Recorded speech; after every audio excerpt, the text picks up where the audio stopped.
Margæs fallegur fugl sem heimsækir okkur á hverju vori. Þetta frekar lítil gæs, dálítið minni heldur en til dæmis grágæs sem við þekkjum sennilega hvað best, og aðeins minni heldur en til dæmis helsingi sem hin svona dökka eða svarta gæsin sem við sjáum á Íslandi. Margæsin svipuð að stærð eins og stærstu endurnar eins og til dæmis æðarfugl, dálítið stærri en til dæmis stokkund. Það eru til nokkrar undirtegundir af margæs og sú sem kemur til Íslands sem heitir Barna bernicla rota aðeins ljósar á kvið en hinar og svo eru til alltaf 7 stofnar sem koma ekki, og hinir koma ekki til Íslands. Hinir verpa eins og margæsin sem kemur til Íslands í kringum Norður-Íshafið en sækja suður, sumar til Evrópu, sumar til Asíu og jafnvel til Ameríku, allt eftir hvaða stofn við erum að tala um. Fræðiheiti margæsarinnar, branda ættkvíslin, bernicla tegundar eða einkennisheitið, svo undirtegundin rota. Þetta rotanafn kemur frá Íslandi því að hljóðið sem að margæsin gefur frá sér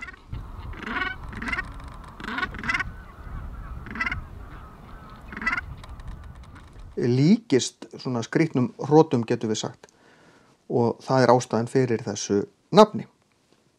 Margæsin heldur til á Bretlandseyjum á veturna, það eru vetararstöðvar þeirra, að mest þó á Norður-Írlandi, en þær koma til Íslands yfirleitt í apríl.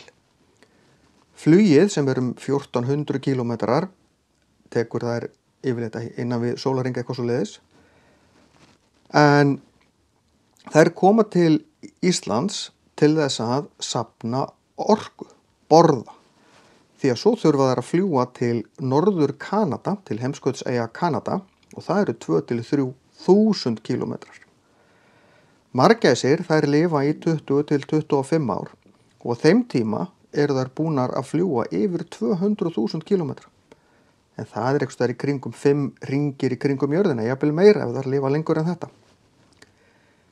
Ástæðan fyrir því að koma til Íslands eins og ég sagði að bæta á sig orku, þær borða eiginlega allan tíman sem þær eru hérna.